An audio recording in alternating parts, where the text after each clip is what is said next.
All right, Gav, do you want to talk us through your excellent track you've got here? We're on the start-finish straight, or the start straight, so you want to talk us through? Yep, good morning everybody. Welcome to GKR Raceway for the third annual GKR Classic. We've got 163 entries from 50 drivers, so that's a record for us, and it's the largest vintage event ever held in New Zealand, so that's pretty cool. All right, so starting on our back straight, this is our grid. We're running reverse direction. This track is traditionally run in a clockwise direction, but for this event onwards for the next 12 months, we'll be running counterclockwise. So the idea was that the locals don't have an advantage. It's basically a clean slate for everyone. So anyway, so this is the back straight.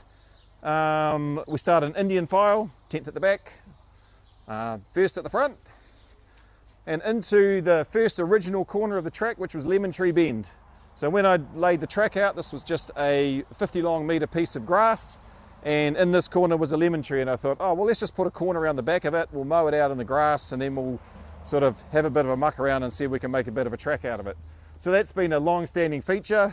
It gets robbed a couple of its fruit for the end of the day on Saturday when we get the Coronas out and chuck some lemons in it. All right, so turn one, end of the back straight. It's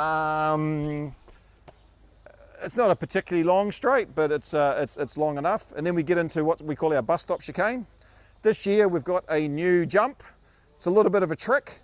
We've lined it up so it's straight with the driver's stand, so it's not blind to anybody, but if you jump off it, you can end up in what we call the foxhole. So there's a little bit of diligence required to clear this. It's a decent sized jump.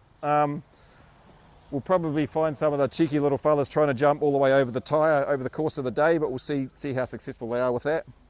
Obviously everything here, every class runs the G27 motor, so the racing's really even and really tight, but not the hugest amount of horsepower, so a big jump like that to get to that corner might be a stretch, but I think some of the boys will probably try it.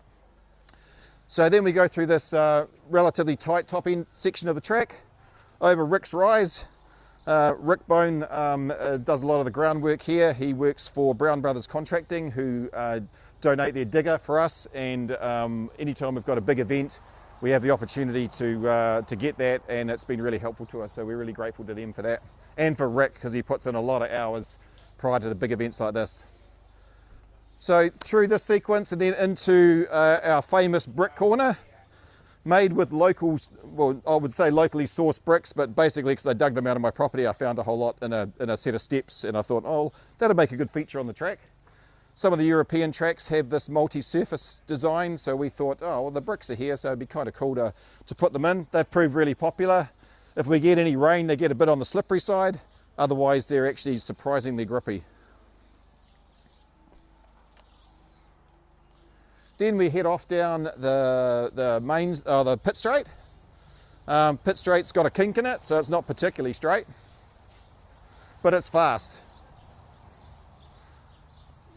It's fast and it's wide. We extended our driver's stand this year. We found that with about 3 or 4 days before the event, we'd had so many entries that we thought this is going to be a problem, because we've got 20 heats, and without the extension of the driver's stand, we probably would have had 22 or 23 or 24. So pushes the day out quite a bit. All right, so down the pit straight into the section we call the carousel. Reminds me a little bit of Laguna Seca corkscrew.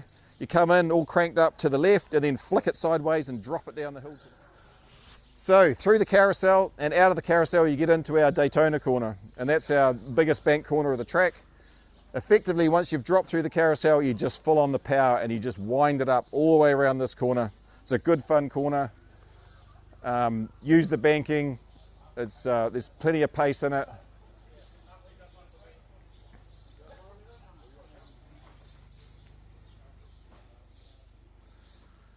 And that leads to our relatively new infield section. So we used to have a series of jumps called the six-pack, and everybody hated the six-pack. They were so hard to get right. It was a timing thing, and so we ripped them out and then thought, oh, well, let's make something else that's difficult. So we ended up putting 3 reasonable sized jumps in, and we put them far enough apart so that you can't jump them in pairs. So not that 3 takes pairs, but you know what I mean. So this is quite good. So Maths is not Gavin's strong point. Just like my camera work's not my strong point either. So these 3 jumps basically slow things down, which is cool. Good view from the driver's stand. They're not very far away as well. Then we get into our carousel corner, which is reminds me of the carousel corner from the Nürburgring in Germany. So we just wanted a corner that had a high bank to it, so you can hit it at pace and just drive off it. It's got a lot of traction, and you know, you can go around there too wide, and it makes for pretty cool racing. Then we get up to the tabletop, which is kind of rough on top. It's the two-wheel drive cars particularly get quite light over here, and then they just land and settle down for the last corner of the track, which is just a hairpin up onto the back straight, which is actually a reasonable climb. It's about 600 millimeters of climb, and the two-wheel drive cars will come up there and pop a wheelie, and then some of them will actually run on the back wheels down the first part of the straight. So it's a pretty cool corner as well. And that's it. That's a lap of the 2025 GKR Classic track at GKR Raceway.